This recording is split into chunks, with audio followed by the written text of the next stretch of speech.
Hey everyone, and welcome back to another video. So we got this picture from Kenobi just recently, and if you look beyond Kenobi himself and you look deeper into the crowd, something a lot of Star Wars fans have noticed, including myself, is this figure right here. This looks a lot like Cad Bane to me. Now, back in April, I was writing a script on Cad Bane being in Kenobi. Actually, after Book of Boba Fett came out, I started writing a script on it because it just seems like they've introduced the character now in Book of Boba in live action, and there are so many questions that we have. I feel like his death was very quick, his screen time was very short, and there's so many diehard and regular fans of Star Wars that want to know more about this character in live action and want to see him more. He was a hit in the Clone Wars, one of the most notorious and badass bounty hunters in the galaxy, trained by Jango Fett partially, and then went on to help train Boba Fett after Jango's death. Their relationship in and of themselves is very vast, it's very strong, and there's a lot that could be explored there with the shows coming out.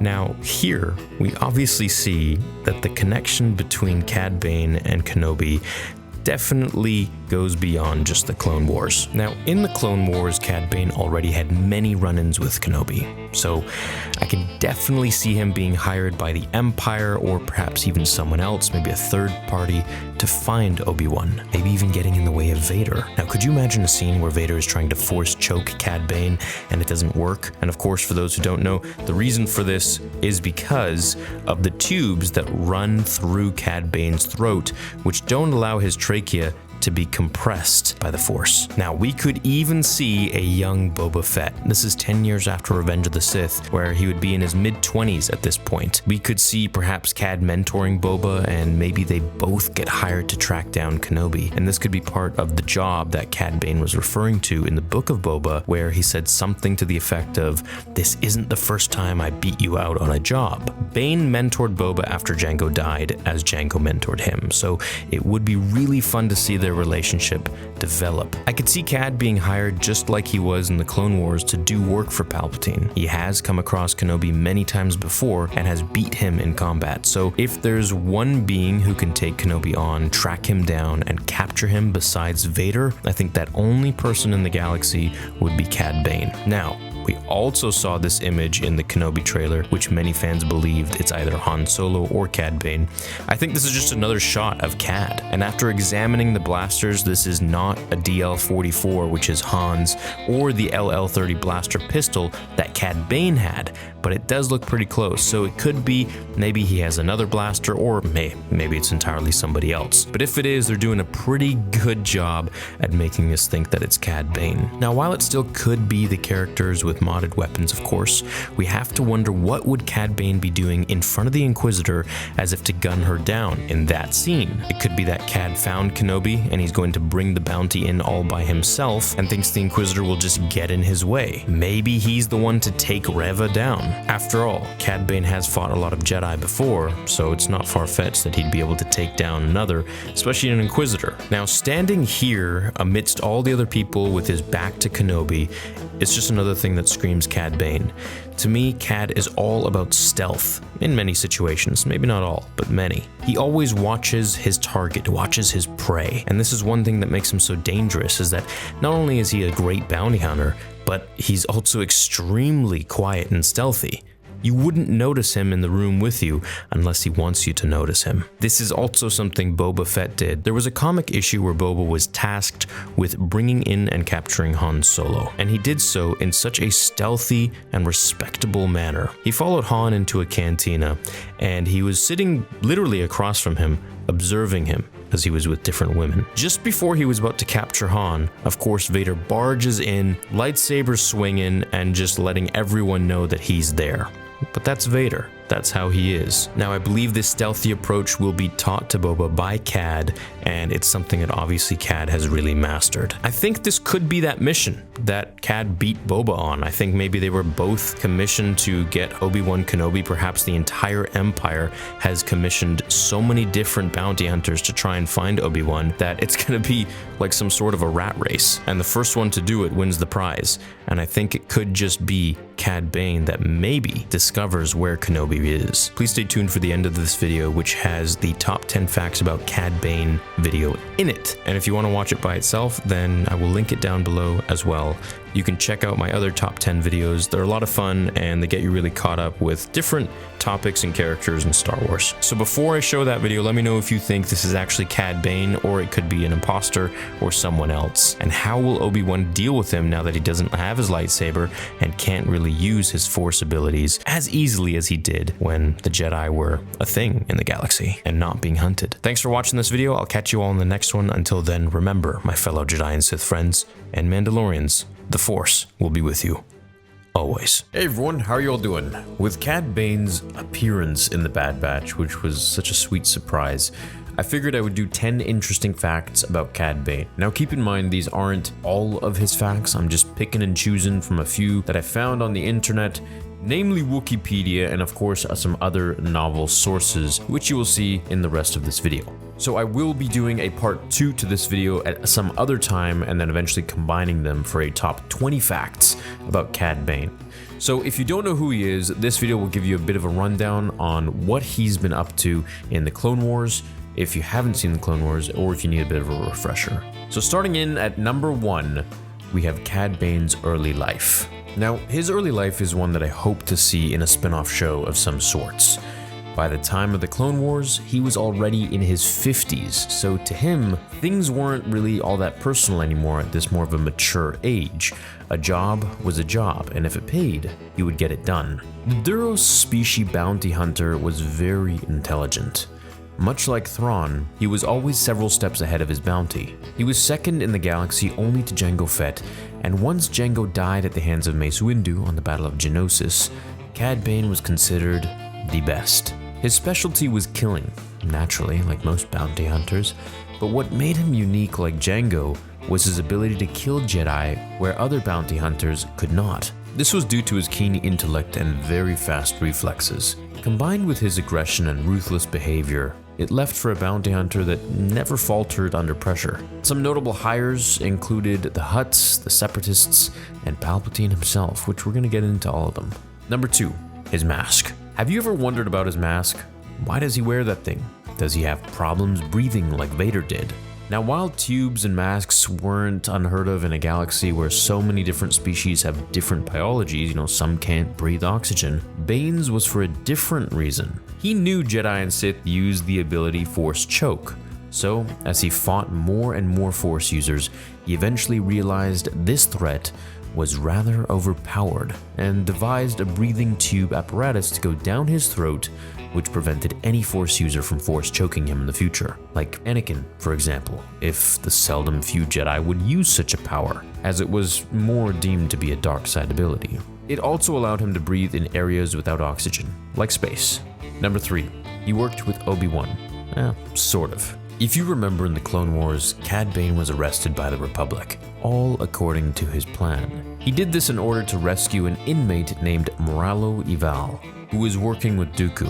Now their plan was to kidnap Palpatine, so Cad paid little Boba Fett, who was also in the prison, to create a diversion, a distraction, while he and Rako Hardeen, who was actually Obi-Wan Kenobi in disguise, escaped. Now, Obi-Wan, or Rako, was also on a secret mission of his own to stop the kidnapping of the Chancellor. Once they got out, Cad Bane, Obi-Wan, the rest of the bounty hunters, and Dooku entered the box, which was just a room in a building filled with a sort of life or death obstacle course, kind of like the Saw movies. Dooku did this to see who would be the best bounty hunter to kill Palpatine, sort of like a test. Well, no, essentially a test. Cad survived, and so did Moralo and Obi-Wan, who everyone still believed was Rako Hardeen. If it wasn't for Obi-Wan revealing his true identity, Cad Bane's plan might have succeeded. That being said, we all know Palpatine couldn't actually be killed. He was just pretending to be this feeble and weak politician. At this point in time, Cad Bane was sent to prison for life in a Republic jail. Number 4, weapons. A bounty hunter never is without their weapons. Cad Bane's weapons of choice were akimbo LL-30 blasters, dual blasters. Customized with a special scope and a fast rate of fire, he was able to throw off even his most skilled targets. The Jedi with their lightsabers, that is. In addition to dual pistols, he had rockets attached to his heels. Much like the Fetts were equipped with jetpacks, he was partially Iron Man, which allowed him to get out of any situation by flying or leaping away. Out of all of his weapons, the most deadly were his gauntlets, which were kind of like Inspector Gadget. They had a wire cord, much like Jango used against Obi-Wan and Boba Fett used on Luke Skywalker in Return of the Jedi. Flamethrowers, little projectile launchers, much like the Mando has those singing birds, and the ability to shoot electrical currents to shock his enemies. Now, I should also mention that his hat doesn't offer any type of gadget or ability like Oddjob. He did once kill another bounty hunter just for wearing it. So never touch his hat. Note to self. Number 5. Sidious. Cad Bane had many powerful people hiring him for various jobs and deeds. I mean, he was that good. One of these people was, of course, Palpatine himself, Darth Sidious, who required Bane to steal a Jedi holocron. Now, this holocron was special. I don't know all of them are, but this one in particular. It was known as the Cyber Memory Crystal. It listed all the known locations of every Force-sensitive child in the entire galaxy. Something surely Palpatine wanted, and so does Cal Kestis, but both for different reasons. The holocron was in the Jedi Temple itself, and if you remember, it was guarded by Bola Ropal, the Rodian Jedi Master. Now, Rodians were the same species as Greedo, if you didn't know. Now, one does not simply just walk into the Jedi Temple and steal a holocron. Unless, of course, you're Cad Bane, who eventually challenged the Jedi Master, guarding it, and defeated him, holding him prisoner. Master Ropal never gave in to Bane's extreme methods of revealing the information, and he eventually met his demise. So without any way of opening this holocron, he improvised when the Republic came to the aid of the Rodian Jedi Master. Anakin and Ahsoka were part of the rescue team. So, naturally, Cad Bane captured Ahsoka and forced Anakin to unlock the holocron for him in exchange for her life. He took out a clone trooper and wore the armor to disguise himself as he escaped freely. Number 6. Mind power. Happy with the job well done, Sidious hired Cad Bane once more now that he knew the location of so many Force-sensitive children, thanks to Anakin opening the holocron. He had Bane kidnap 4 children and to bring them to his facility on Mustafar. Palpatine planned on making dark-side spies, so Cad Bane executed his contract in his typical fashion until the Republic captured him. It took Obi-Wan, Anakin Skywalker, and Mace Windu to perform a Jedi mind trick on him to reveal the location of the children, but to no avail. Bane resisted successfully, and in the end, the Jedi eventually recovered the Cyber Memory Crystal and rescued the children from Mustafar. However, Cad Bane tricked them long enough to escape once again. Number 7. Cad vs. Boba Fett. Before the Clone Wars got cancelled, there was an entire planned arc with Boba Fett who had a standoff with Cad Bane. Now that we see Cad in the Bad Batch, it's very, very possible that we could see this conclusion, either in the Bad Batch or even better, maybe in live action in the Book of Boba, depending how they want to do it. Or perhaps we could see it in both, and then in the Book of Boba as a flashback. I'm not sure about you guys, but sometimes I feel like what is made in animation should end in animation and not be put into live action.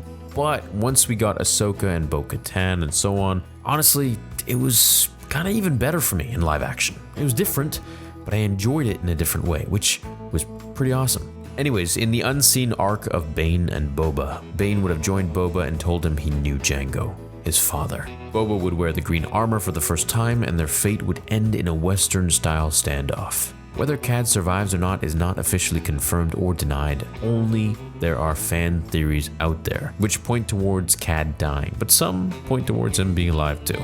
That said, the ones that point to him dying make a lot of sense because the theories are, well, Bane must die because, well, Boba is still alive, because we see him in Empire Strikes Back and Return of the Jedi. And I highly doubt Boba would just let him walk as a free man. You know that large dent on Boba's helmet? Yeah, that's a shot from Cad Bane himself. Number 8. Jabba. Jabba the Hutt had a bit of a rowdy family member named Ziro the Hutt who was being held captive by the Republic. The Hutt Council believed Ziro was too dangerous to be left in prison, as he knew too much about the Hutt's operations and private details that could be leaked if questioned under pressure. So, naturally, Jabba, old buddy, old pal, hired Cad Bane to break Ziro out and return him to the Hutt cartel. So Cad abducted R2 and 3PO, which gave him access to the map of the Senate building. Bane then put together a crew of other bounty hunters, and together they took the building with several senators hostage as collateral. Ziro was sadly killed by his former lover and one of Jabba's top singers that we saw in Return of the Jedi, Cy Snooties. Number 9. His ship. Bane flew a smooth-looking ship, a modified rogue-class starfighter called Xanadu Blood. Equipped with dual laser cannons and a shield generator, this ship was a gift from Papa Palps himself as a reward for stealing the holocron with the information about the Force-sensitive children. He used this ship quite a lot, to say the least. The ship flew very fast and it was stealthy, and not to mention it was controlled by his wrist gauntlets for ease. It also had a regular comm system, navigation system, but if he needed to control it by his wrist, he could do that. Kind of like the Green Goblin in Spider-Man. Number 10. The Wills. Do you guys remember the Wills? The Force-like god beings that Qui-Gon learned how to transfer his essence into the Force from, who then went on to teach Yoda, who then taught Obi-Wan, who then taught Anakin, so on. This was also what George was going to do for the first Star Wars film. He was going to have the Wills observing the events of the Skywalkers, maybe playing a hand here or there, fixing something, moving something, making something a little more difficult. Who knows? The Journal of the Wills is where they would have documented everything. And like DTs, as they recorded everything they saw, they end up actually mentioning Cad Bane. So he was big enough of a figure in the galaxy to be considered and discussed by these godlike beings. The following excerpt comes from a certain point of view, and it's a discussion between two Wills. So here we go. Will 1 says, "Next you're going to tell me that you weren't planning to mention Captain Rex, Ahsoka, Ventress, Cad Bane, Savage Opress, Jar Jar, and the Mandalorians." Will 2 says, "Well, I guess I could always go back and tell their stories later." Will 1 says, "Out of order?" So what I'm thinking, even just from that dialogue, and I hope, this is just a theory and a hope that I have, is that all of these backstories for these characters that were mentioned, and many more down the line, will be explained at some point in the future. Either in their own show, spin-off film, heck, even give me a comic, showing their early life and the end of it, but go into detail. I want to know the nitty-gritties. Or they could even put it in some other show like The Bad Batch, for example, which I think what they're doing, which never really made me think that we'd see Cad Bane in there, but it fits so well. And bonus fact number 11, Sabine Wren in Rebels had a painting of Cad Bane on her ship. Let me know what your Cad Bane theories are down below in the comments. I hope you enjoyed this top 10, and I will catch you in the next video. Until then, remember, the Force will be with you always.